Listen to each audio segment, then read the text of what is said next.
భూర్భువస్వః తత్సవితుర్వరేణ్యం భర్గో దేవస్య ధీమహి ధియో యో నః ప్రచోదయాత్. ఓం అసతో మా సద్గమయ తమసో మా జ్యోతిర్గమయ మృత్యోర్మా అమృతం గమయ. ఓం సహనా భవతు సహనౌ భునక్తు సహ వీర్యం కరవావహై తేజస్వినావధీతమస్తు మా విద్విషావహై. ఓం శాంతి శాంతి శాంతి. నమస్తే అమ్మ, అందరికీ నమస్తే. అందరికీ నమస్తే. అందరికీ నమస్తే అమ్మ. మాతాజీ నమస్తే. నమస్తే. మనం సాంఖ్య దర్శనంలో ఈరోజు 5వ అధ్యాయాన్ని ప్రారంభించుకుంటున్నాం. సాంఖ్యకారుడు ఏమి తెలియజేస్తున్నాడు అంటే, కర్మ అనివార్యం. ఎందుకంటే కర్మ గురించి ఉపదేశించింది కూడా పరమాత్ముడే. మనం ఈశావాస్య ఉపనిషత్తును తీసుకున్నా, సంపూర్ణ 4 వేదాలలో యజుర్వేదమును గనక తీసుకుంటే, యజుర్వేదము కర్మకాండకు ప్రాధాన్యత ఇచ్చి ఉంది.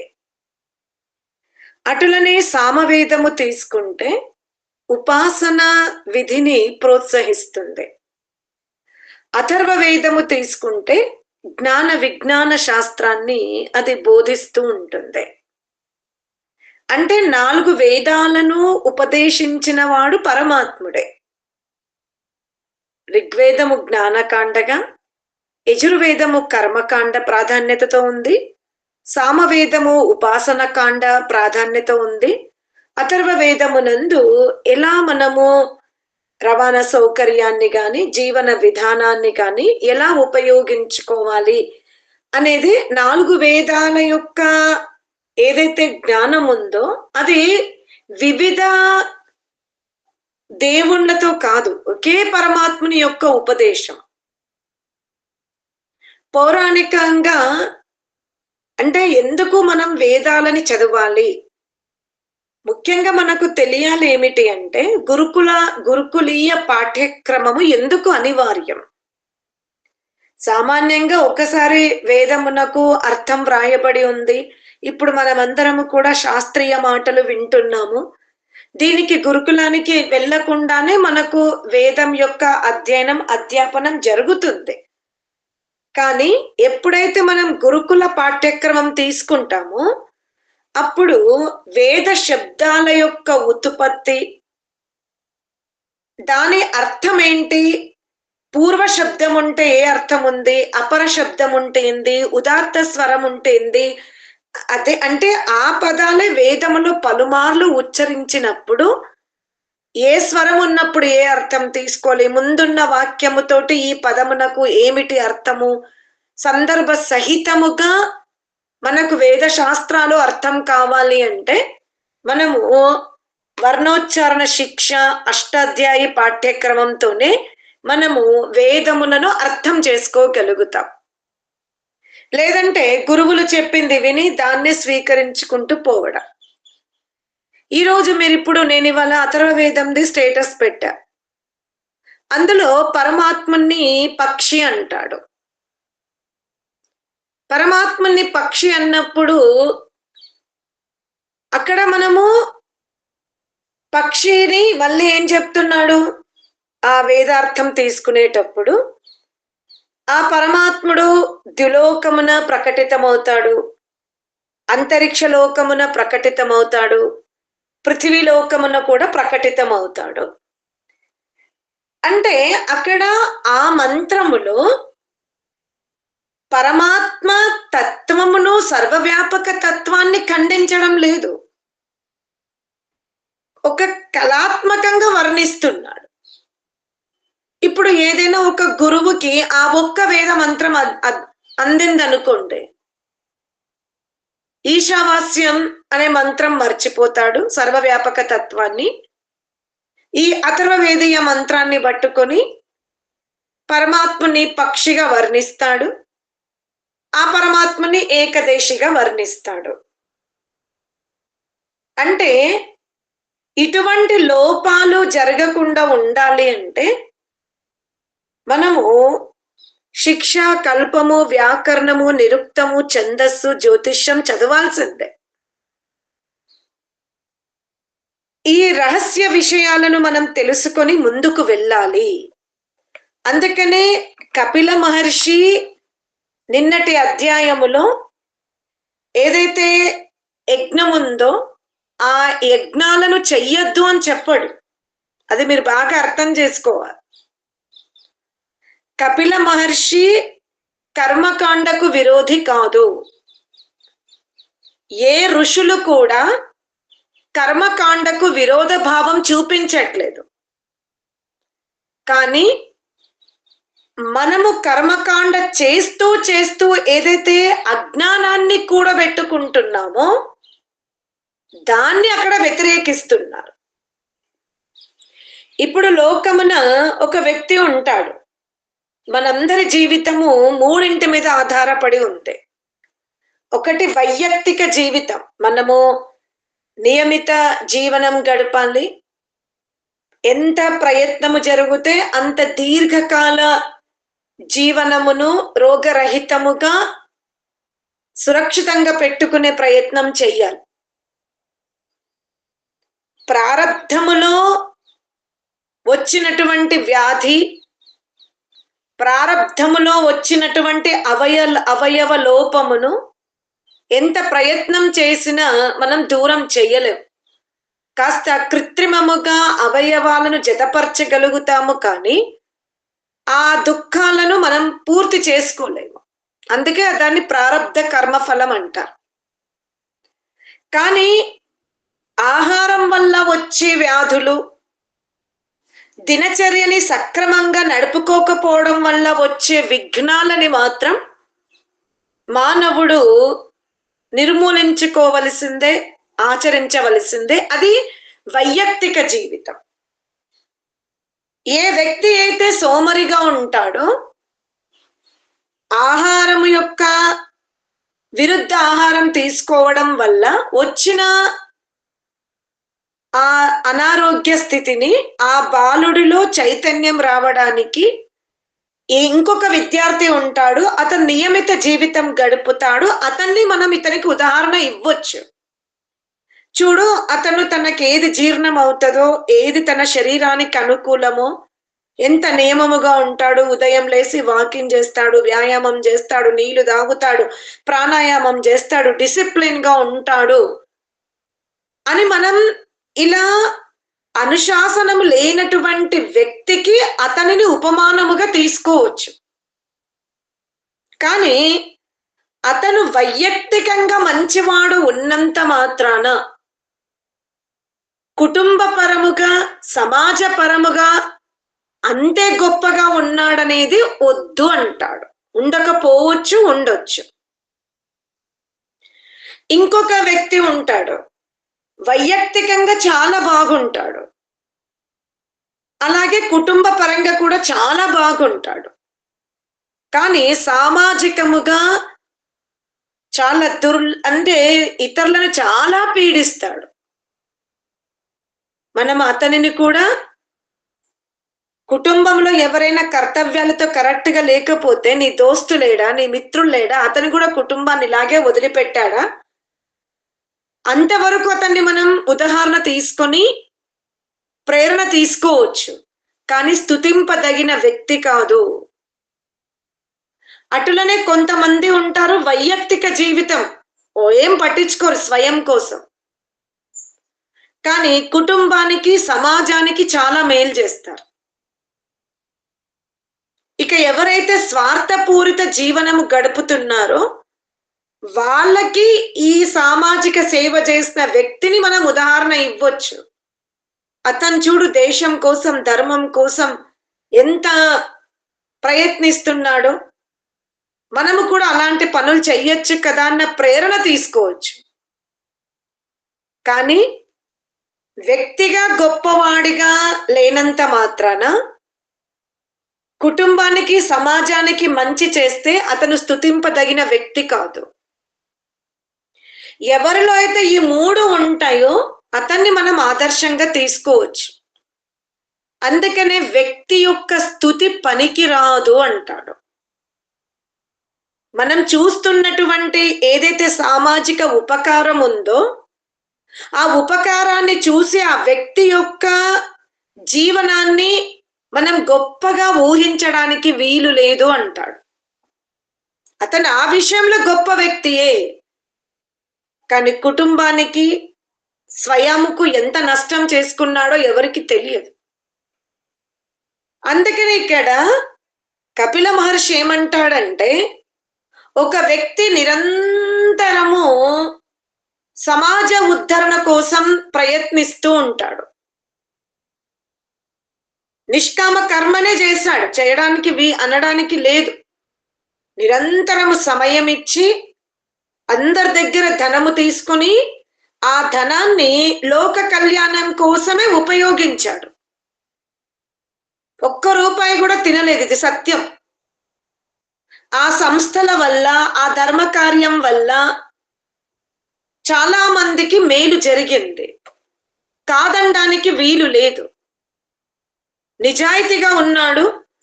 మనుషులు నమ్మి అతనికి డబ్బిస్తే అతను ఆ డబ్బుని సమాజానికి ఇచ్చాడు. ₹1 తినలేదు, సత్యమే.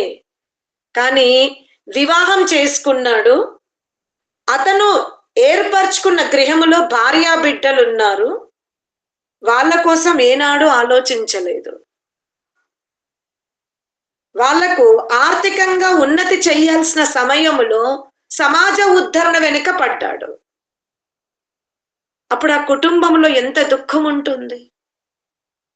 సమయమంతా సమాజానికి ఇచ్చాడు. మరి తను వివాహం చేసుకొని అగ్ని సాక్షిగా వివాహం చేసుకుని, లేదా వేద మంత్రాల సాక్షిగానో లేదో పురాణను సాక్షిగా వివాహం చేసుకున్నటువంటి భార్యని, ఆమె ద్వారా వచ్చినటువంటి ఆ ఇరువురి ద్వారా వచ్చిన బిడ్డలకు కనీసం ఆస్తి ఇవ్వకు, విద్య అయితే ఇవ్వాలి కదా. విద్య, బుద్ధులు, వాళ్ళ నడవడి, వాళ్ళ ఆచరణ. మనం ఒక తొట్టిలో లేదా ఒక భూమిలో ఒక చెట్టు పెడితేనే అది స్వయముగా ఎదిగే వరకు దానికి మనం ఒక జాలి వేస్తాము, గుడ్డ కడతాము, నీళ్లు పోస్తాము. అది ఎదిగిన తర్వాత ఇక వదిలిపెడతాం. అంటే ఒక వృక్షమునే ఇంత సంరక్షిస్తున్నటువంటి మనము, మరి తన రక్తం పంచుకొని వచ్చిన బిడ్డలు ఎవరు మందముగా ఉన్నారు, ఎవరు మధ్యంగా ఉన్నారు, ఎవరు ఉత్తముగా ఉన్నారు, ఆ నిర్మాణం జరగకుండానే నువ్వు సమాజ ఉద్ధరణ చేస్తే ఆ మిశ్రిత కర్మ నీకుంది, నీతో ఉంది అంటాడు. ఇంకొకరున్నారు కుటుంబం కోసం. ఇప్పుడు మన భారతీయ సాంప్రదాయంలో పెద్దలకి నేను చెప్పే అభిప్రాయం నచ్చచ్చు, నచ్చకపోవచ్చు. కానీ భారతీయ సాంప్రదాయములో బంధువులు వస్తే నిర్విరామంగా చాయ్ తాగండి, కాఫీ తాగండి, భోంచేసుకోండి, తినండి, వెళ్ళండి, ఓకే. సమయ ఉల్లంఘన సమయములో ఈ పానీయములు స్వీకరించినచో వచ్చిన అతిథికి అనారోగ్య సమస్యలు ఏర్పడే అవకాశం ఉంది. నిరంతరము మనం వంట మార్పుల్లో ఉంటే మన శరీరము కూడా అలసిపోయే అవకాశం ఉంది. ఎక్కడి నుండి పట్టుకొచ్చాం ఈ పరంపర? కేవలం కీర్తి. ఈవిడ ఇంటికి వెళ్తే చాయ్ తాగుమంటది, పాలు తాగుమంటది, వట్టిగా పోనివ్వదు, ఎప్పుడు వెళ్ళినా బతింలాడుతుందన్న కీర్తిని దృష్టిలో పెట్టుకుంటున్నాము. కానీ తన శరీరానికి ఎంత అలసట. సమయ ఉల్లంఘన చేసి అతను తన ఇంటి నుండి ఆహారం తీసుకునే వచ్చాడు. తీసుకుని అరగంట కూడా కాలేదు, గంట కూడా కాలేదు. మీరిచ్చిన పానీయముల ద్వారా తన అనారోగ్యం దెబ్బతింటుంది. అది మనం ఆలోచిస్తామా? అంటే అమ్మ మేము ఇప్పుడు అడగొద్దా అంటే సమయ సందర్భాన్ని బట్టి మధ్యాహ్న సమయం వచ్చారా నిజంగా మీరు భోంచేసుకొని వస్తే పర్వాలేదు, చెయ్యకపోతే మాత్రం నిస్సంకోచంగా మా ఇంట్లో భుజించండి. 4 గంటలకు వచ్చాడా ఇది పానీయం స్వీకరించే సమయం, నిజంగా మీరు మధ్య తాగి వచ్చారా, మీకు టీ త్రాగే అలవాటు ఉంది కాబట్టి టీ తాగుతారా, ఎలాగో మాకు కూడా మేము పెట్టుకోవాలి. సమయాన్ని బట్టి అడగడం వేరు. కానీ వాకిలి దాటితే ఇల్లుంది, వాళ్ళ లోపలికి వస్తే చాలు టీ పెట్టండి, కాఫీ పెట్టండి, ఇదేంటి పరంపర? దీనివల్ల అనారోగ్య సమస్యలు పెరుగుతున్నవి. అంటే వ్యక్తిగత జీవితం సంబంధం లేదా? నిరంతరము వండే ఇంట్లోనే ఉంటారా? ఆత్మ కళ్యాణం వద్దా? శరీరానికి విశ్రాంతి వద్దా? అది ఆలోచించుకోమంటాడు కపిల మహర్షి. కొంతమంది ఈయన సమాజ ఉద్ధరణ చేశాడు, నాకు తప్పకుండా మోక్షం వస్తుంది. ఆ అజ్ఞానమునే కపిల మహర్షి తొలగిస్తున్నాడు. అతను చేసిన పవిత్ర కార్యములు, పుణ్య కార్యములు పంచభూతాల వరకే ఆగిపోయినది. యజ్ఞము చేయని, ధర్మశాల కట్టించని, చికిత్సాలయము కట్టించని, విద్యాలయము కట్టించని, కూపాలు తడాకాలు ఏవి నిర్మాణం చేసినా సరే అది పంచభూతాల వరకే జరిగింది. అంటే స్థూల దేహం వరకే నిర్మాణం చేసుకున్నాడు అతను. ఎందుకంటే స్థూల దేహము మళ్ళీ మంచిది రావాలన్నా, మళ్ళీ విశిష్టంగా రావాలన్నా, మళ్ళీ గొప్పది రావాలన్నా ఉత్తమ కర్మలు చెయ్యాలి. కాబట్టి స్థూల దేహం వరకు అతని ప్రయత్నం సాగింది. అది 5 ఏళ్ళు చేశాడా, 10 ఏళ్ళు చేశాడా, 20 ఏళ్ళు చేశాడా, 30 ఏళ్ళు చేశాడా, 40 ఏళ్ళు చేశాడా, 50 ఏళ్ళు చేశాడా, మరణ పర్యంతం చేశాడా, చేసింది మాత్రం స్థూల దేహము గొప్పగా లభించడానికే. కానీ లోపల సూక్ష్మ దేహం ఉంది. మీరు యజ్ఞాలు చెయ్యండి, దాన దక్షిణాలు ఇవ్వండి, నలుగురికి భోజనం పెట్టండి, వస్త్రదానం చెయ్యండి, అన్నదానం చెయ్యండి, మీరు ఏవైనా పుణ్యకార్యాలు చెయ్యాల్సిందే చెయ్యండి. కానీ అది స్థూల దేహముకు పెట్టుబడి మాత్రమే. స్థూల దేహమునకు డిపాజిట్ చేసుకుంటున్నారు. ఎటువంటి ఐశ్వర్యముగా జన్మింపబడాలో దానికోసము ఈ దానాలు చేస్తున్నాం మనం. చెయ్యొద్దని శాస్త్రం చెప్పట్లేదు, చెయ్యొద్దని వేదము చెప్పలేదు, చెయ్యొద్దని సాంఖ్య దర్శనకారుడు చెప్పట్లేడు, చెయ్యొద్దని నేను చెప్పట్లేదు. కానీ ఒక్క దేహము గురించే నువ్వు ఆలోచిస్తున్నావు. కానీ ఇంకా 2 దేహాలు అక్కడున్నవి. సూక్ష్మ దేహం ఉంది. ఆ సూక్ష్మ దేహము నీకు 2వ జన్మలో గొప్పగా ఉండాలి అంటే, ఇప్పుడు స్థూల దేహం గురించి అయితే పుణ్యకార్యాలు చేశాం, అగ్నిహోత్రం చేశాం, కన్యాదానం చేశాం, విద్యాదానం చేశాం, వస్త్రదానం, గోదానం, సువర్ణదానం అన్ని చేశాం. కానీ సూక్ష్మదేహములో ఉన్నటువంటి బుద్ధుల్లో ఉన్నటువంటి ఆలోచనని మాత్రం శుద్ధి చేసుకోకపోతే, మీరు ఎంతటి ఐశ్వర్య కుటుంబంలో పుట్టినా ఈ దుర్బుద్ధి అక్కడ ఏం చేస్తుంది? ఆ ఐశ్వర్యాన్ని అనుభవింపజేయదు. అందుకనే చాలా మంది ధనికుల ఇళ్లలో రూపురేఖలు బాగుంటవి. వాళ్ళ ఐశ్వర్యాలు చూస్తే మనకు కూడా కాస్త పరమాత్మని మీద ఏంటి ఇంత ఐశ్వర్యం ఇచ్చాడా అనిపిస్తుంది. కానీ వాళ్ళ ప్రవృత్తి చూడండి, చాలా నీచమైన ప్రవృత్తి ఉంటది. అదే కొన్ని పేద కుటుంబాలు చూడండి, మనకు వాళ్ళ ఇంట్లో కూర్చుందామన్న కుర్చీ, ఇనుప కుర్చీ, పాత మంచము, ఆ ఇత్తడి చెంబులో నీళ్లు, ఏసీ ఉండదు, ఫ్యాన్ ఉంటది. ఇల్లు కూడా పాతది, పురాతన ఇల్లు ఉంటది, అప్డేట్ అవ్వలే ధనం లేనందుకు. కానీ వాళ్ళ మనస్సు చూడండి, ఆహా ఎంతటి తేలికగా ఉంటది వాళ్ళ వ్యవహారం. కారణం వాళ్ళు సూక్ష్మదేహాన్ని శుద్ధి చేసుకున్నారు, కానీ దాన ధర్మాలు ఎక్కువ చెయ్యకపోవడం వలన సామాన్య నిర్ధన స్థితిలో పుట్టారు. ఇంకొక వ్యక్తి లోకోపకారముతో కూడుకున్న అనేక దాన ధర్మాలు చేశాడు, కానీ మనస్సుని, బుద్ధిని, చిత్తమును, అహంకారమును ఏనాడు శుద్ధం చేసుకోలేదు. అంటే ఇప్పుడు ఈ 2 రకాల ఉదాహరణలు నేను మీ ముందు పెట్టా. ఇప్పుడు మీరు ఎటువంటి దేహాన్ని కోరుతున్నారు చెప్పండి నాకు. మీకు ఏ దేహం ఉంటే బాగుంటది? ఒక సూక్ష్మ దేహాన్ని శుద్ధి చేసుకొని దాన ధర్మాలని సామాన్యంగా చేసినందుకు నిర్ధన కుటుంబములో పుట్టాడు. సూక్ష్మదేహమును శుద్ధి చేసుకోలేదు, కేవలం దాన ధర్మాలు చేసుకుంటూ వెళ్ళినందుకు ఐశ్వర్య కుటుంబములో పుట్టారు. ఇప్పుడు మీ ముందు ఏ యోని కావాలి? ఇలా పుట్టాలనుకుంటున్నారా, అలా పుట్టాలనుకుంటున్నారా? స్మిత రికార్డ్ ఆపేస్తే మళ్ళీ నేను సెకండ్ పెడదాం. సరే